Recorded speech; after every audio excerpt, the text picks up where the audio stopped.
The Ghost Writer.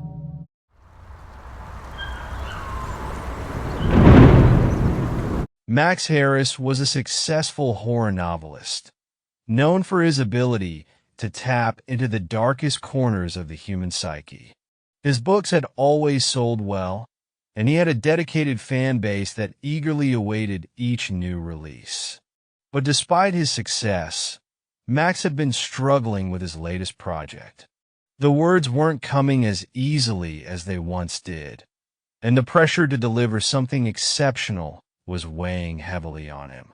The deadline for his next novel, The Darkest Shade, was fast approaching, but Max had only managed to write a few chapters.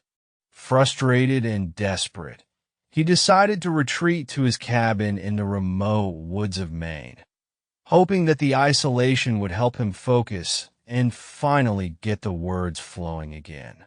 The cabin was a small, rustic place that Max had purchased years ago with his first big royalty check.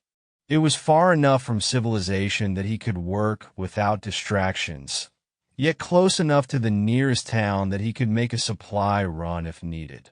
The only sounds were the rustling of leaves and the occasional hoot of an owl, perfect conditions for writing a horror story. Max arrived at the cabin late in the afternoon, the sun already dipping behind the trees. He unloaded his bags, stocked the fridge with the provisions he'd brought, and set up his laptop on the old wooden desk in the living room. After a quick dinner, he sat down to write, determined to make progress. But as the night wore on, the words still wouldn't come. Max stared at the blinking cursor on the blank screen, his mind a jumbled mess of half-formed ideas and fragmented sentences. Frustrated, he slammed the laptop shut and decided to call it a night. Maybe a good night's sleep would clear his head. That night, Max had a strange dream. He was sitting at his desk in the cabin, typing furiously on his laptop. The words were flowing effortlessly, almost as if someone else was guiding his fingers across the keys. The room was dark, except for the faint glow of the laptop screen, and there was a feeling of something or someone watching him from the shadows. When Max woke up the next morning, the dream lingered in his mind. It had felt so real, almost like a memory rather than a dream. Shaking off the unease, he made himself a cup of coffee and sat down at his desk, determined to make some progress on his novel. As he opened his laptop, Max's heart nearly stopped. The document that had been almost entirely blank the night before was now filled with several pages of text. His fingers trembled as he scrolled through the pages, reading what had been written. The prose was dark, chilling, and disturbingly vivid, exactly the kind of writing Max was known for. But he had no memory of writing any of it. The scenes were brutal, depicting the slow descent of a man into madness as he was tormented by unseen forces. The writing was so intense, so visceral, that it sent shivers down Max's spine. Max couldn't shake the feeling that something was terribly wrong. Had he written this in his sleep? It seemed impossible, but the alternative, that someone else had written it, was even more unsettling. He was alone in the cabin. No one else could have added to his document. In a daze, Max decided to take a walk to clear his head. He wandered through the dense forest surrounding the cabin, the cool air doing little to ease his growing anxiety. The trees loomed tall and silent around him, their branches creating twisted shapes in the dim light. Max couldn't shake the feeling that he was being watched. By the time he returned to the cabin, it was nearly dusk. Max decided to reread the pages that had mysteriously appeared on his laptop. The writing was undeniably good, and it fit perfectly with the tone of his novel. It was exactly the kind of material his readers would expect from him. As night fell, Max made the decision to continue writing. He opened the document and began typing, picking up where the mysterious writing had left off. To his surprise, the words started flowing easily, almost as if he was being guided by an unseen hand. For hours, he typed furiously, the story unfolding before him in a way that felt both exhilarating and terrifying. By the time Max finally stopped, it was well past midnight. He had written more in one night than he had in the past several months. The story was taking shape, and he could feel the ending coming into focus. But there was something about the writing that unsettled him. It was darker, more malevolent than anything he had written before. Exhausted, Max decided to go to bed. As he lay in the darkness, his mind raced with thoughts of the story and the strange occurrences that had taken place. Sleep did not come easily, and when it finally did, Max was once again plagued by disturbing dreams. This time, the dream was more vivid. Max was in the cabin, sitting at his desk, but he wasn't alone. There was a figure standing behind him, shrouded in darkness. He couldn't make out any features, but he could feel the presence of pure malice emanating from it. The figure leaned in close, whispering words that Max couldn't understand, but that filled him with a sense of dread.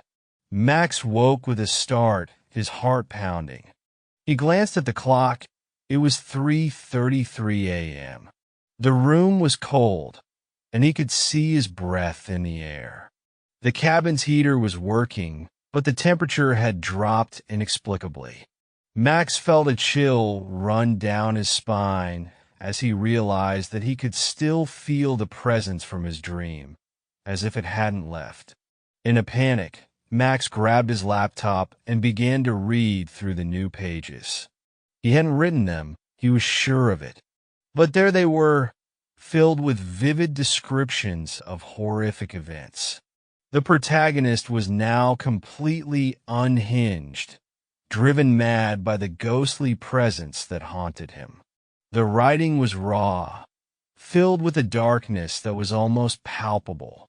As Max read, he felt the presence in the room grow stronger, as if it were feeding off his fear. He could hear faint whispers just at the edge of his hearing, but he couldn't make out the words. The darkness seemed to press in on him, suffocating and relentless. Desperate to escape, Max slammed his laptop shut and ran out of the cabin into the cold night air. He could feel the presence following him, its malevolent gaze burning into his back. Max ran through the woods, not caring where he was going, just needing to get away from the terror that pursued him. He stumbled through the forest, branches scratching at his face and clothes, until he reached a small clearing. There he collapsed to the ground, gasping for breath.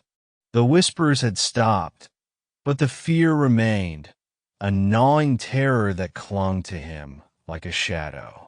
Max didn't know how long he sat there, but eventually the first light of dawn began to creep over the horizon. The cold had numbed his body, but the fear had kept him awake. Slowly, he made his way back to the cabin, dreading what he might find.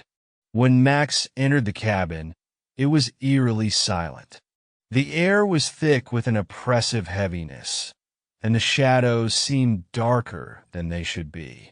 He approached his desk cautiously, half expecting to see something horrible waiting for him. The laptop was still on the desk, the screen dark. Max hesitated for a moment before opening it. To his relief, the document was still there, unchanged. But as he scrolled through the pages, he noticed something strange. The text had changed. Where there had been paragraphs of horrific prose, there was now only a single line repeated over and over. "It's not your story to tell." Max's blood ran cold. He could feel the presence behind him, watching, waiting. With trembling hands, he deleted the document, hoping to erase whatever malevolent force had taken hold of his writing. But even as he did, he knew it wouldn't be that easy. The presence wasn't just in the words, it was in the cabin, in the air around him, and most terrifying of all, in his mind. Max realized that whatever entity had been writing those pages wasn't just a ghost or a figment of his imagination. It was something far worse, something that had attached itself to him, feeding on his fear and his creativity. Max tried to leave the cabin, but every time he stepped outside, he was overcome with a sense of dread that drove him back inside. It was as if the cabin itself wouldn't let him go, trapping him in a prison of his own making. The days passed in a blur of fear and desperation. Max continued to write, but the words weren't his own. The entity was guiding his hand, filling the pages with stories of unimaginable horror. Max's mind began to unravel, his grip on reality slipping as the line between his thoughts and the entities grew increasingly blurred. The whispers became louder, more insistent, filling his ears with a constant stream of malevolent words. Max knew he was losing his sanity, but there was nothing he could do to stop it. The entity had taken control, and there was no escape. One night, as Max sat at his desk, his fingers moving across the keyboard in a frenzy, the power in the cabin suddenly went out. The laptop screen flickered and died, plunging the room into darkness. Max sat frozen in his chair, his breath coming in shallow gasps. In the darkness, the whispers grew louder, filling the room with a cacophony of voices. Max could feel the presence closing in, the air thick with malevolence. He tried to move, but his body wouldn't obey him. He was